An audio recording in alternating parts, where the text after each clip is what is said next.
Welcome to the Business Buyer Diaries. My name is Nathan Platter. I'm a full-time employee, and I bought a business. I did everything right, from finding the deal, handling all the due diligence on 63 opportunities, and ultimately bought a profitable gym. And boy, was I in for a big surprise as a new owner. I chronicled everything in real time, including the biggest wins to the stressful nights at 2 a.m. I'm sharing my journey without sugarcoating anything, so you don't make the same mistakes that I did. Here's today's episode. Well, I wanted to clear it up why there's so many fake job listings out there in the world. And it's more about like the hiring and the business admin side of things, not so much like the business buying journey, but why like companies do what they do. So if you're looking for motivational or the journey, just go ahead and skip. Today's going to be about why business owners do what they do. So on LinkedIn, at least right now in December of 2023, there's a lot of attention as to folks trying to find work, folks that have worked in corporate careers and now they're trying to get a job and they can't get one, cannot get one. And they're struggling. They're really annoyed. They're really frustrated, and understandably so. That's really agitating when you feel like you're really good at something and no one's giving you a job opportunity to do what you are already good at. And here's two items that I wanted to bring up. Why you never get a call or an email response back from the application. Why you don't get the offer to begin with. And additionally, why you never even hear about any progress on it whatsoever. Like you apply and you never hear from the company again. And so think about it from the company's point of view. If you were the company, and what is your top priority? Your top priority is to have as little cost to gain as much value. That's your goal. Your goal is not, unless you're a nonprofit or you're a church or something, your goal is to not be a ministry to the world. It's ultimately to have the most value for your enterprise. So you put out a job posting because you have untapped value that you know you can capture. They need people to help capture it. Don't just go with a salesperson. That's easy. If you're in a dealership, you have 1,000 cars, you have 2 sales reps. Okay, you probably need another sales rep to go sell cars. So what you want to do is you want to get someone in the door with experience today, right now. That's your dream scenario. That's not going to happen. So you have to look for existing salespeople that have experience, can start selling cars, and they already know how to sell cars. So you're probably going to steal an employee from a competitor. You're going to find a salesperson in a similar industry like auto parts or auto stores like a O'Reilly, or like an RV sales or a boat salesperson. Just steal them. They know the industry and they can keep selling motors. Well, that's your second best plan. Well, if you can't do that, you're going to find a salesperson that knows how to sell software, office supplies, gym equipment, used clocks, just anything. Someone that knows how to sell, work a system, and go. You follow my pattern here. The last thing you want to do is find someone with no experience, no aspiration, and no desire, but they're a warm body and they can do what you're asking, and they might do what you ask them to do. That's the last thing you want to do. And when it comes to putting out a job posting, it's because there's nothing that you can grab that's an immediate fill for the role. You have to go find someone off the street that's not a referral or a competitor that can do the job. And that's what you don't want to do. So when you put on a job posting, the company is kind of already in a semi-desperate spot in the sense that they don't have someone to do the role, but they need someone. So that's a cost. You have to write the job description, put out the posting, scan through resumes, conduct interviews, submit an offer, do onboarding training, and then you start getting the value back from all that cost. Well, when you put out a posting and you get, right now, like an average posting gets like 300 to 500 applicants. Your goal is to zip through this as fast as possible. Out of 500 applicants, we'll just go with the car dealership. Maybe 300 are local. Maybe 100 can speak the language that you need them to speak, whether it be just one or multiple. Of the remaining 100, maybe 50 have experience in what they've done. Maybe the remaining 15 are actually able to show up to the interview. Of the 15, maybe 5 make it through the initial interview and they get to the manager interview. And so now you've interviewed 5 people. Now you make an offer to 1 person. That's awesome. So now you have 1 person that's verbally committed, maybe 2, but only 1 follows through and takes the job. And now you've submitted the offer. You have 499 other people that did not get the job. Now, if you're if you've ever done business prospecting or cold calling, how many dials can you do in a day? If you're really good, maybe 100 or maybe 200, 150. If you're an average phone dialer, maybe 100 people. Are you going to find someone on your team to spend their entire work week to call every applicant, say, hey, thank you for applying, have a nice day, and either say that or leave a voicemail? Probably not. Can you do an email blast? Sure, that could probably work, but it's got to be a canned email because you don't want to hand type 500 emails. So at best case, you do an email blast, but now that's a few hours of cost of work to now tell people they did not get the job for your business. And then they may call back, they may email, respond back and say, but I really want this role. I really need this job. And like your focus is now not explaining people why they did not get to work for your company. Your focus is on onboarding, training, and getting value from that new person. It sounds harsh, but that's the reality of what the business goal is. It's to run a profitable value add enterprise for your community and for the world at hand. Now you got to make sure the person shows up to the sales training. You got to get them up to speed on how the phones work, the email works, how to do a walkthrough, how they handle customer objections. Now you've got like 2 or 3 weeks of sales training for this person for your dealership. And so there's no time to respond back to all these inquiries, following up with people and telling them that they didn't get a job at the company. That if you do that, that's really nice of you. If you don't do it as an applicant and an outsider, that's what I would expect. If I don't hear from you, you didn't pick me, so I'm not going to be your person. But if you saw me, liked me, and you had a need and I can fill your need, yeah, you'll contact me. I will be here. But if I apply to 500 positions and I get 0 callbacks from an applicant perspective, I'm probably doing something wrong. I'm not submitting myself to the right roles. I'm not selling myself as a good applicant worker. I'm not connecting and I'm not closing myself as the deal for a company. And whether that's right or wrong or unfair, that's the reality of what's going on. And so that's why companies are not obligated to tell people they did not get an interview or get the job. To me, that's kind of silly. Like, that's like when you go to a car dealership, do a test drive, and now they ask for like a 2-page report on why you're not buying that car today.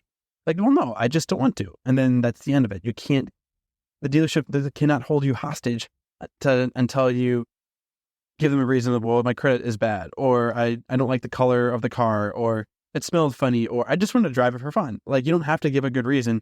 You can just say, thanks, I'm moving in another direction. And then you walk away from a car dealership if you're a buying customer.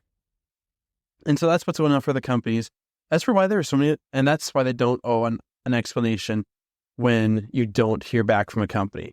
Now, if they're putting out ghost job listings or job ads and and the truth of the reality for that situation is they're not going to do anything about it. They just want to harvest. It's called farming resumes or harvesting resumes.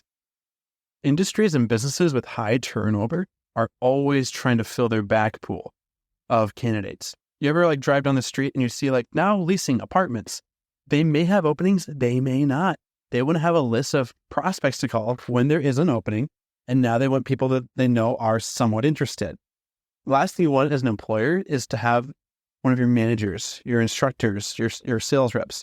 When somebody does say, hey, I'm giving my 2 weeks notice, it takes a good month to go find a new worker and submit a job offer. In reality, it takes a while. You got to write the description, put out the posting, ask around, interview, second round interview, third round offer, they accept, and now you start onboarding. It takes a month. So when someone gives 2 weeks notice, you will have a gap and the business will backslide a little bit. So first off, you need to give more than 2 weeks notice. Second, companies need to have a pool of ready to go lists of people to call so that if and when, in reality, when they have an opening, they at least have some people to go contact. They can't have 0. If you have 0, you're going to be in trouble. And lo and behold, today I have 0 if any of my staff leave. So I'm not practicing what I'm preaching as of today, but that's the reality of why companies do it.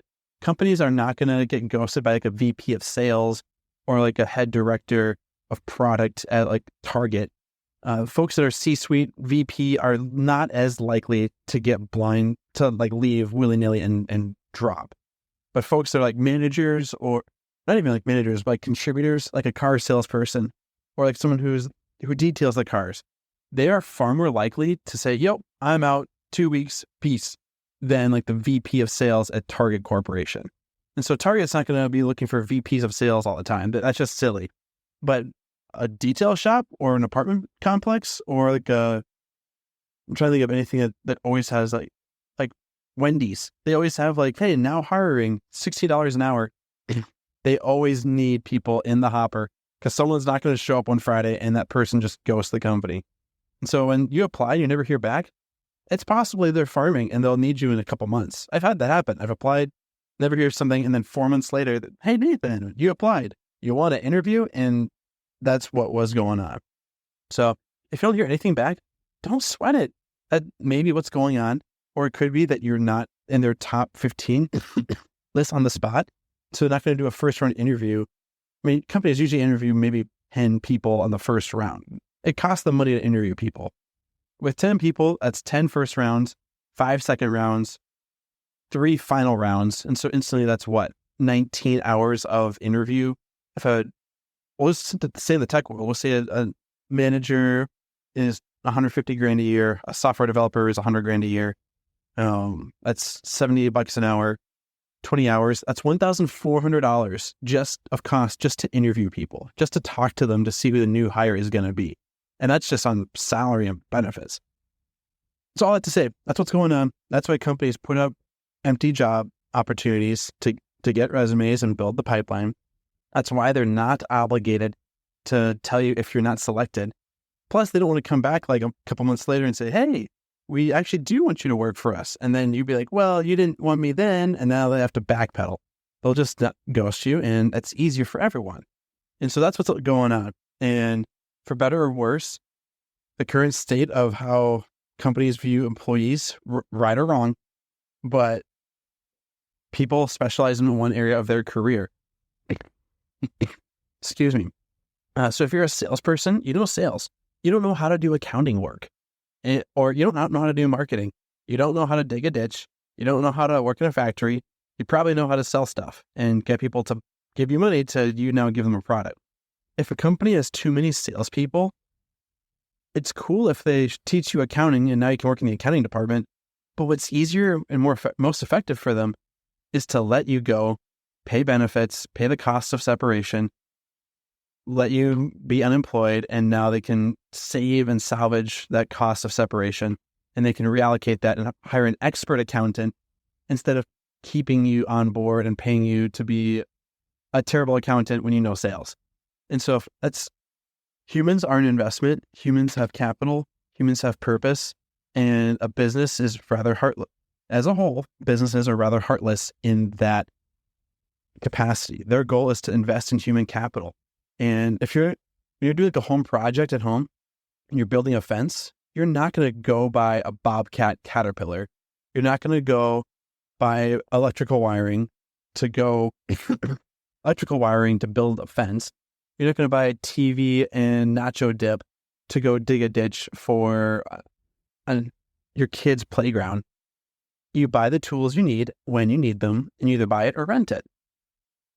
And it sounds heartless, but that's how businesses view human employment. They need certain skills at certain times for a certain capacity, and then when it's done, they let people go. Sometimes they keep that person forever.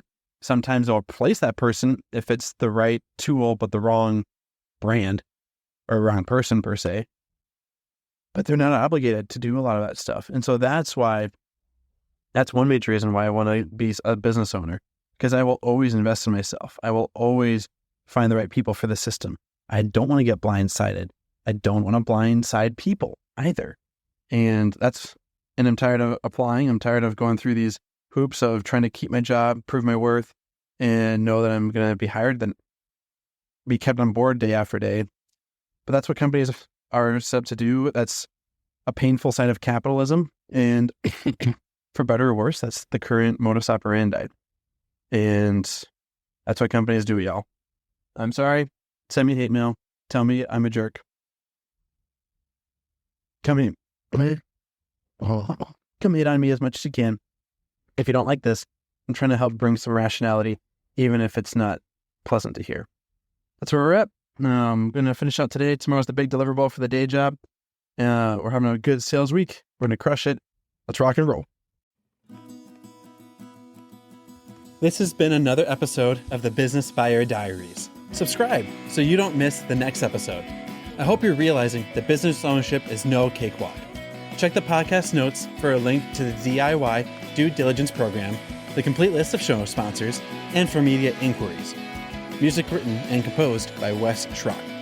I'm your host, Nathan Platter. Join me again on the next one.